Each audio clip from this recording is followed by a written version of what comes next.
नमस्कार, news eight 4 देख रहे हैं आप। मैं राजेंद्र देव और शुरुआत एक बड़ी खबर के साथ। प्रगतिशील समाजवादी पार्टी के अध्यक्ष शिवपाल यादव ने अपने भतीजे अखिलेश यादव से नाराजगी की खबरों के बीच बड़ा बयान दिया है। बहुत जल्द सही वक्त आने पर सही फैसला लिया जाएगा। शिवपाल यादव ने अब से थोड़ी देर पहले ही विधायक पद की शपथ ली है और शपथ लेने के बाद शिवपाल यादव ने यह बयान दिया है कि बहुत जल्द वो बता देंगे कि आने वाले दिनों में वो क्या फैसला लेने वाले हैं। और आपको बता दें कि मंगलवार को अखिलेश यादव के बुलावे के बावजूद शिवपाल यादव सपा गठबंधन के विधायकों की बैठक में नहीं गए थे और इसके पहले भी सपा विधायक दल की बैठक में न बुलाए जाने पर शिवपाल यादव ने खुलकर अपनी नाराजगी जाहिर की थी। लेकिन अब शिवपाल यादव का यह बयान सामने आ गया है। बड़ा बयान, सही वक्त पर सही फैसला लिया जाएगा। विधायक के पद की शपथ ली उन्होंने अध्यक्ष के केबिन में जाकर। देखिए कैसे, तस्वीरें आपकी स्क्रीन पर हैं शपथ लेने के दौरान की। और उसके बाद बाहर निकलकर उन्होंने बड़ा बयान दिया कि सही वक्त पर सही फैसला लिया जाएगा। क्या निहितार्थ है उनके इस बयान के, मतलब क्या है? जो उनका बयान था वो आपको दिखाते हैं। बहुत जल्दी समय पर सब बातचीत कर लेंगे और बोलेंगे। कुछ बड़ा सियासी फैसला लेने वाला सुने हैं।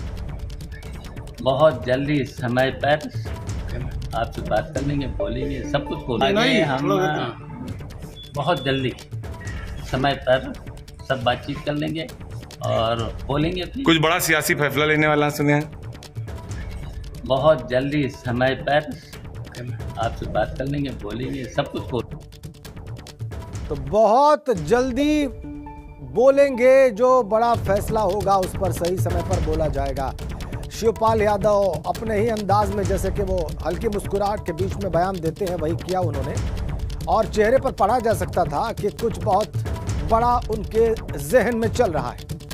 उनकी नाराजगी बहुत साफ है। बुलाए जाने के बाद भी वो गए नहीं बैठक में और इटावा में भागवत कथा का हिस्सा बने रहे।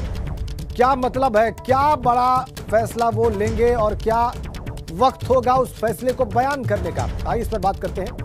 लखनऊ से हमारे ब्यूरो चीफ वीरेश पांडे हमारे साथ जुड़ रहे हैं, उनके पास चलते हैं और वो हमें दिखाने और बताने वाले हैं कि उनके पास क्या ताज़ा अपडेट है इस सारे प्रकरण से जुड़ा हुआ। वीरेश, तस्वीरें हमारे दर्शकों ने देख ली हैं शपथ ग्रहण की शिवपाल यादव के, और उसके बाद उनका बयान भी देख लिया। तो बहुत बड़ा फैसला क्या है और उसका वक्त कब आएगा बताने का? देखिए राजेंद्र, आपने तस्वीरें देखी होंगी शपथ ग्रहण की नेता सदन मुख्यमंत्री योगी आदित्यनाथ की। आपने देखा होगा नेता प्रतिपक्ष अखिलेश यादव की। उसमें सदन के अंदर जितनी भीड़ थी सबके सामने उन्होंने शपथ लिया। आज जो शपथ दिया, आज शपथ का तीसरा दिन। शिवपाल यादव शपथ ले रहे थे, अकेले शपथ ले रहे थे। जो विधानसभा के अध्यक्ष हैं महाना साहब, उनके कमरे में शपथ ले रहे थे। सबसे अकेले शपथ ले रहे थे। इसके क्या मायने हैं? मायने ये, ऐसा तो है नहीं कि कल छुट्टी नहीं मिली, परसों छुट्टी नहीं मिली। देखिए, शिवपाल यादव ने मूड बना लिया, मन बना लिया है। शिवपाल यादव अब आर पार की लड़ाई के मूड में है, मना स्थिति में है। जब उनसे पूछा गया कि आखिर क्या करने वाले हैं, तो उन्होंने बोला कि निर्णायक फैसला होगा। उस पर हम समय के हिसाब से, तिथि के हिसाब से, काल के हिसाब से, परिस्थितियों के हिसाब से अपने रणनीति को तय करूंगा, अपनी बातों को रखूंगा, अपने बयान को दूंगा। इससे ज्यादा उन्होंने कुछ नहीं बोला। लेकिन बिटवीन द लाइन्स समझने के लिए पत्रकारों के पास बहुत कुछ था और बहुत कुछ ये है कि शिवपाल यादव ने अपना मन बना लिया है। मन किस बात से बना लिया है कि शिवपाल यादव ने अब ये तय कर लिया है कि अपना अपमान अब वो ज्यादा बर्दाश्त नहीं करेंगे। शिवपाल यादव को जानने वाले वो जानते हैं कि बहुत ही सहृदय हैं, बहुत मृदुभाषी हैं। हमेशा चेहरे पर उनकी मुस्कुराहट होती है। लोगों की मदद करते हैं, कार्यकर्ताओं की मदद करते हैं और साथ ही साथ नेताओं के साथ रहते हैं। जमीनी नेता हैं। ऐसे में शिवपाल यादव ने यह तय कर लिया है कि अब तो कुछ फैसला लेना ही पड़ेगा। उनका भविष्य है, उनके बेटे का भविष्य है, उनकी पार्टी के कार्यकर्ताओं नेताओं का भविष्य है। साथ ही साथ उनके प्रति जो आस्था रखने वाले समर्थक हैं उनका भी भविष्य है, क्योंकि प्रसपा नामक उन्होंने एक नया संगठन बनाकर गठबंधन किया हुआ है समाजवादी पार्टी से और ऐसे में उचित सम्मान उन्हें नहीं मिल रहा है। इसलिए अनमने ढंग से शिवपाल यादव ने बड़ा दिल दिखाया और अखिलेश यादव को मुख्यमंत्री बनाने के लिए उन्होंने एड़ी चोटी का जो भी प्रयास कर सकते हैं वो काम भी किया। रामगोपाल यादव से संबंध अच्छे नहीं होने के बावजूद भी मतदान के दिन मैं खुद सैफई में मौजूद था। उन्होंने आगे बढ़कर रामगोपाल यादव के घर जाकर रामगोपाल के साथ आकर मतदान किया, मंच शेयर किया, हर चीज उनसे पूछा, जाना, समझा। और ऐसे में अगर उपेक्षा का भाव शिवपाल यादव के साथ लगातार हो रहा है तो ऐसे में तो शिवपाल यादव कोई फैसला लेंगे। और जो अनमनापन है, जो उनका लोगों से अलग रहकर अकेलापन है, वो ये साबित कर रहा है कि सही समय की वो तलाश कर रहे हैं। वो सही समय आएगा और वो ज्यादा वक्त नहीं लगाएगा, जल्द ही आएगा और जल्द ही फैसला होगा, निर्णायक फैसला होगा। कुल मिलाकर इसका लब्बो-लुआब राजेंद्र ये है कि सपा गठबंधन में बहुत कुछ ठीक नहीं चल रहा है। ओम प्रकाश राजभर बात करेंगे, उनसे संपर्क करेंगे और बातचीत का नतीजा क्या होगा। जब मुलायम सिंह यादव ने इतना कोशिश किया, इतना प्रयास किया, पूरे घर भर ने प्रयास किया, जिसका नतीजा सिफर निकल रहा है, तो ओम प्रकाश राजभर की क्या हैसियत है इस घर में, यादव फैमिली में समझौता कराने की। समझौता कराने वाले का जो व्यक्तित्व होता है वो दोनों पक्ष से बड़ा होता है। यानी अखिलेश यादव और शिवपाल यादव से भी बड़ा कद का व्यक्ति ही तो पंचायत करेगा। तो वो कद है मुलायम सिंह यादव का। और मुलायम सिंह यादव के प्रति आस्था भाई भी रखता है, बेटा भी रखता है। और वो अब थक चुके हैं, मुलायम सिंह यादव थक चुके हैं। मैं इस लिहाज से कह रहा हूं कि 2016 से पारिवारिक विवाद को समझाने, सुलझाने और उसे एक सतह पर लाने की कोशिश उनकी निरंतर रही है। और शिवपाल यादव ने उस बात को समझा, जाना और घर तक पहुंचे, जाने, लोगों की बातों को भी महसूस किया। जो अपनी पत्नी है उनकी सरला देवी, जो बहुत ही नेक महिला मानी जाती हैं, जिनका बड़ा प्रभाव है, जिन्होंने अखिलेश यादव को पाला पोसा है, बहुत लाड प्यार दिया है, उनके प्रति बहुत ही अखिलेश यादव बड़ा सम्मान का भाव रखते हैं। सभी लोगों ने कोशिश की और सभी लोग थक चुके और सारी कोशिशें निष्फल साबित हुई। आपने बिल्कुल ठीक कहा, सही शब्द का प्रयोग किया आपने वीरेश, कि मुलायम सिंह यादव थक चुके हैं। वो सबसे वरिष्ठ व्यक्ति हैं, वो संरक्षक है समाजवादी पार्टी के, और उनके प्रिय उनके पुत्र भी हैं, उनके भाई भी हैं, और ये दोनों उनके प्रति आस्था भी रखते हैं। लेकिन उनके तमाम प्रयास, उनकी तमाम कोशिशें अभी तक निष्फल ही साबित हुई हैं। और इसीलिए अब ये मामला किसी और दिशा में जाता दिख रहा है। हमारे साथ बने रहिए वीरेश साहब। और बड़ी खबर आपको दे दें, 13 अप्रैल को सुबह 8 बजे से दोबारा होगी रद्द हुई अंग्रेजी की परीक्षा। जी हाँ, 24 जिलों में 13 अप्रैल को यह परीक्षा कराई जाएगी। पेपर लीक के दोषियों पर एनएसए लगाने के निर्देश दे दिए गए हैं। बलिया के डीआईओएस और कॉलेज प्रिंसिपल सस्पेंड कर दिए गए हैं। एसीएस होम अवनीश अवस्थी ने बलिया के डीएम और एसपी से इस बाबत रिपोर्ट तलब कर ली है। बड़ी खबर, पेपर लीक के दोषियों पर एनएसए लगाया जाएगा। बलिया के डीआईओएस और कॉलेज प्रिंसिपल सस्पेंड कर दिए गए हैं। एसीएस होम अवनीश अवस्थी ने बलिया डीएम और एसपी से रिपोर्ट मांग ली है। और अब 13 अप्रैल को सुबह 8 बजे से ये जो आज पेपर 24 जिलों में रद्द हुआ है, इन 24 जिलों में तमाम परीक्षा केंद्रों पर सुबह 8 बजे 13 अप्रैल को अंग्रेजी का पेपर होगा। उत्तर प्रदेश बोर्ड का, माध्यमिक शिक्षा बोर्ड का, 12वीं कक्षा का। 13 अप्रैल को सुबह 8 बजे परीक्षार्थी वक्त और दिन नोट कर लें। 24 जिलों में जहां जहां पर आज परीक्षा रद्द की गई है, वहां पर 13 अप्रैल को सुबह 8 बजे अंग्रेजी की परीक्षा आयोजित की जाएगी। वीरेश पांडे के पास चलते हैं। वीरेश, प्रेस कॉन्फ्रेंस होनी थी, नहीं हुई। जो माध्यमिक शिक्षा विभाग की प्रेस कॉन्फ्रेंस दोपहर में 3 बजे होनी बताई जा रही थी, वो नहीं हुई। वैसे तो आपने तमाम सवाल पूछे और तमाम सवाल एबीपी गंगा ने पूछे सचिव से, मंत्री से, लेकिन जो विस्तृत उनको उत्तर देना था वो नहीं आया। अब डेट आ गई है 13 अप्रैल की। लेकिन इस बीच में क्या घटा है और क्या हो सकता है जांच में, इस पर प्रकाश डालें।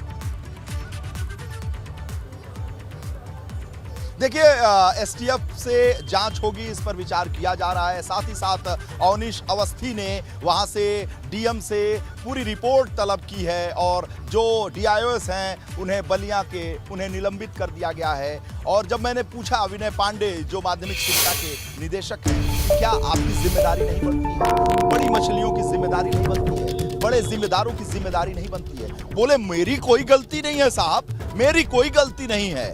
यानी डायरेक्टर की कोई गलती नहीं है। 4 साल से विनय पांडे माध्यमिक शिक्षा के डायरेक्टर हैं। एक के बाद एक खुलासे होते जाते हैं शिक्षा विभाग में, लेकिन उनकी कोई गलती नहीं है। 13 तारीख को आपने बता दिया बलिहारी वो मुख्यमंत्री की। देखिए, टीईटी की परीक्षा रद्द कर दिया। मुख्यमंत्री जब सुनते हैं कि भ्रष्टाचार हुआ है तो वो नहीं चाहते हैं कि कोई भी अयोग्य व्यक्ति पास हो सके, वो परीक्षा तुरंत रद्द करते हैं। जब चुनाव चरम पर था, नवंबर में उन्हें टीईटी की परीक्षा रद्द कर दी वो ये जानते हुए कि बहुत ही चुनावी मुद्दा बनेगा, लेकिन उनको इससे फर्क नहीं पड़ता है। मुख्यमंत्री ने जाना कि परीक्षाएं जो है पेपर लीक हो गया है अंग्रेजी का, तो उन्होंने उन जिलों की परीक्षाओं को रद्द कर दिया। इस बात को जानते हुए कि विपक्ष जो है उनके ऊपर निशाना साधेगा, इनकी परवाह नहीं करते वो। इन्होंने ये जानते हैं कि जो अयोग्य हो वो किसी भी तरीके से पास न हो, ये उनकी बलिहारी है और उनके निर्णय क्षमता की ये तारीफ होनी चाहिए। लेकिन इस बात पर भी सवाल खड़े होते हैं कि परीक्षाएं जब रद्द होती हैं तो मन स्थिति क्या होता है। जो छात्र है उसका फ्लो टूटता है, वो ट्रॉमा में जाता है, उसकी मन स्थिति खराब होती है, उसकी तैयारी खराब होती है, वो किम कर्तव्य विमूढ़ हो जाता है। ये भ्रष्ट तंत्र का जो ये भ्रष्ट तंत्र है, माध्यमिक शिक्षा, उच्च शिक्षा और शिक्षा विभाग का जो सबसे कमाऊ माना जाता है, उसके एक क्लर्क जो हैं अरबों रुपए में खेलते हैं, तो बड़े बड़े अधिकारियों का क्या होगा, बड़े बड़े नेताओं का क्या होगा इस भ्रष्ट तंत्र।